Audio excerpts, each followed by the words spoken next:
পরপর বৈঠক, কর্মী সম্মেলন সেরে ঠনঠনিয়া কালীবাড়িতে গেলেন অমিত শাহ। পুজো দিলেন কেন্দ্রীয় স্বরাষ্ট্রমন্ত্রী।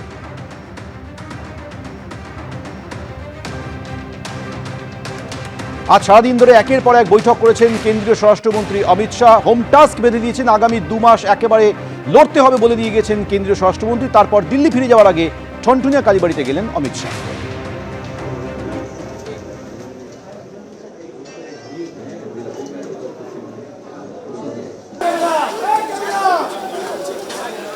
Hello hello hello hello hello hello hello हटिए हटिए कैमरा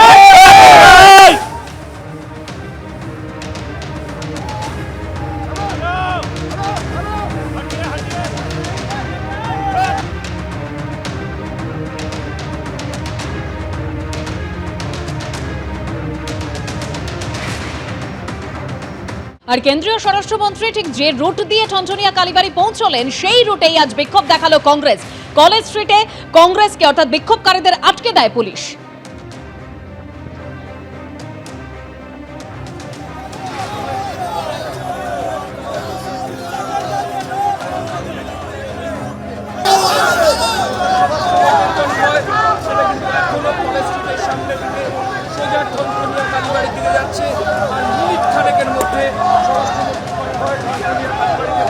কেন্দ্রীয় স্বরাষ্ট্রমন্ত্রী কনভয়ের রুট সেই রাস্তাতেই বিক্ষোভ দেখিয়েছে আজ প্রদেশ কংগ্রেস। একেবারে একদিকে আপনারা দেখতে পাচ্ছেন প্ল্যাকার্ড হাতে বিক্ষোভ দেখান সেই মুহূর্তে প্রদেশ কংগ্রেস নেতৃত্ব, যেখানে শুভঙ্কর সরকার রয়েছেন প্রদেশ কংগ্রেস সভাপতি। কলেজ স্ট্রিটে বিক্ষোভকারীদের সে জায়গায় অর্থাৎ একটা দিকে আটকে দেয় পুলিশ।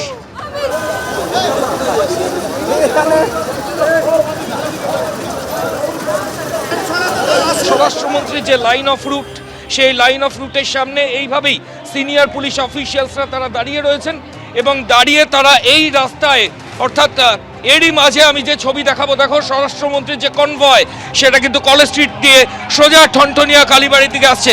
সরাসরি সেই ছবি আমরা দেখাচ্ছি। স্বরাষ্ট্রমন্ত্রী অমিত শাহ কলকাতা বিশ্ববিদ্যালয়ের সামনে দিয়ে পাস করছেন।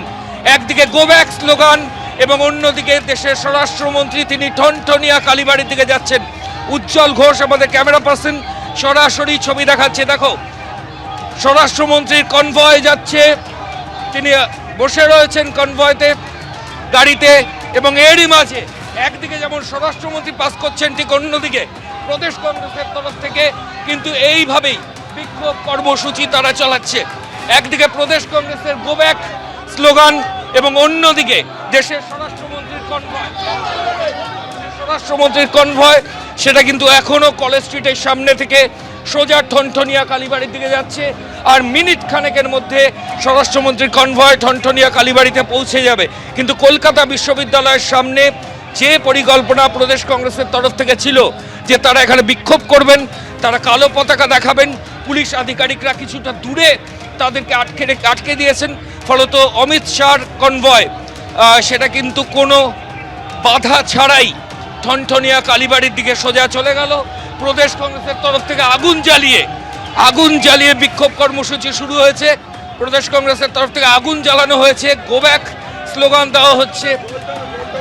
সেন্ট্রাল এভিনিউতে এই মুহূর্তে সেন্ট্রাল এভিনিউর ওপরে আমরা রয়েছি। আমি উজ্জ্বলকে বলবো দেখানোর জন্য, দেখো আগুন জ্বালিয়ে এখানে প্রদেশ কংগ্রেসের তরফ থেকে বিক্ষোভ দেখানো হচ্ছে এবং পুলিশ আধিকারিকরা গার্ডরেল খুলে সামনে যাওয়ার চেষ্টা করছেন অনেকে। দেশের স্বরাষ্ট্রমন্ত্রী তিনি এই মুহূর্তে এখান থেকে কিছুটা দূরে 1 কিলো।